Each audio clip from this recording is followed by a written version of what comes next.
think every beginner gardener's first question is, how much is this going to cost? Now, I can only tell you how much it costs to make my garden, and after doing tons of research on my own, I realized that that's kind of a reoccurring theme across every gardener. It's just a matter of finding which garden that you like the most or which route you like the most, and then trying to replicate it to the best of your ability, or honestly just going off and doing your own thing based on a combination of things you learn from a bunch of different gardeners, which I feel like that's what I ended up doing in the end. And I'm really happy with it. We cut some corners places, we budgeted in other places, and then in other places we kind of splurged, and we went for more of an aesthetic that we enjoyed. But overall, I think that the garden was actually less expensive than we originally thought it might be, and that it has turned out way more beautiful than we could have ever imagined. So I'm going to give you a little cost breakdown of everything, and it's actually going to be really short and sweet because we went with really simple design, and let's get into that right now.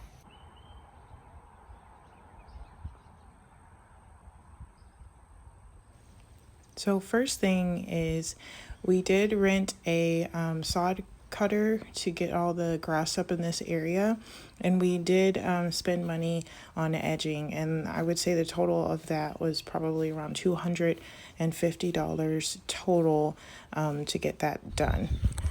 So if you look here, these are our light posts.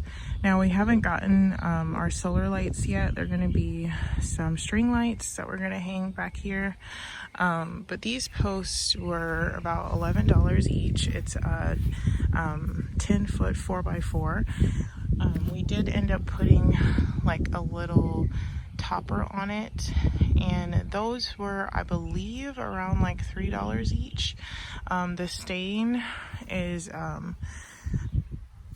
I mean, you can make your own stain, so I won't include that in the price, but it was very inexpensive as well. It had polyurethane already inside of it.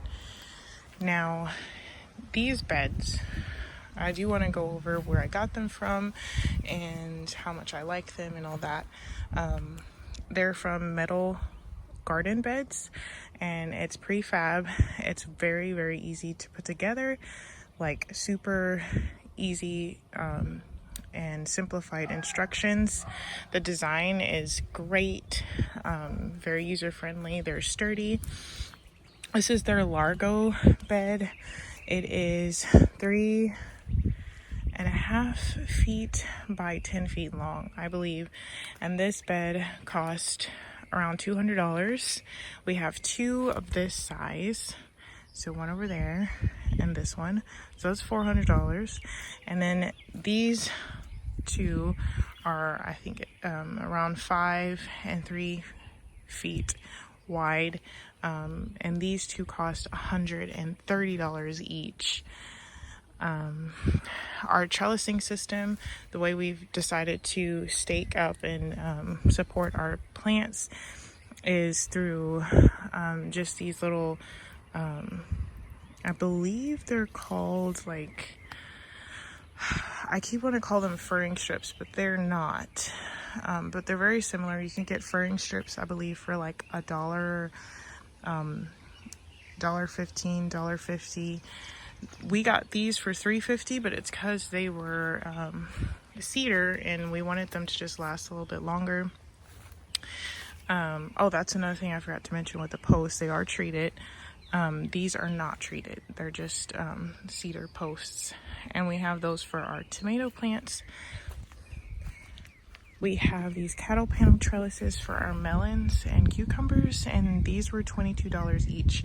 They're actually not cattle panels. They are called hog panels because we, the inside of our beds on these, they're only like 3.5 feet wide, and normal cattle panels actually come out to, I believe, 5 feet wide, but hog panels are shorter. So these are actually hog panels, and they were around $22 each, and we have 4 of those.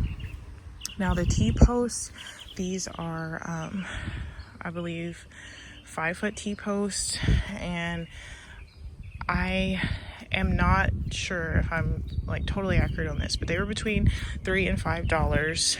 I want to lean towards $3, but I think that's actually just the average cost of these types of T-posts. And you do want to get T-posts to support these kind of rigid cattle panels, because they're very, very thick gauge, and it needs something also thick to support it. But yeah, as far as the soil went, we actually went with a bulk soil delivery from a local company, and they actually just ended up just dumping it on our property, and we like shoveled it all into the beds.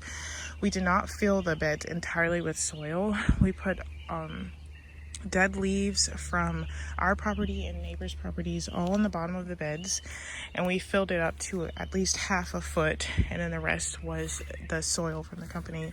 Getting the soil delivered as well as the mulch was $700 something, around that range.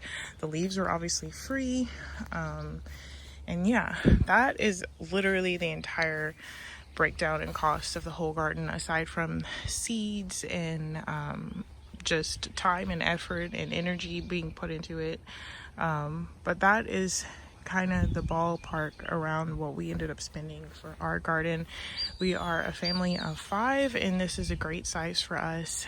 We're gonna get a lot of food up here, and we're just overall really pleased with how it all came out. So yeah, I'm hoping that was really helpful to some of you out there. We went with metal beds because we live in a very like humid climate, and wood rots out really fast here, and we didn't necessarily want to go with treated wood. So we're hoping these beds actually last us a really long time.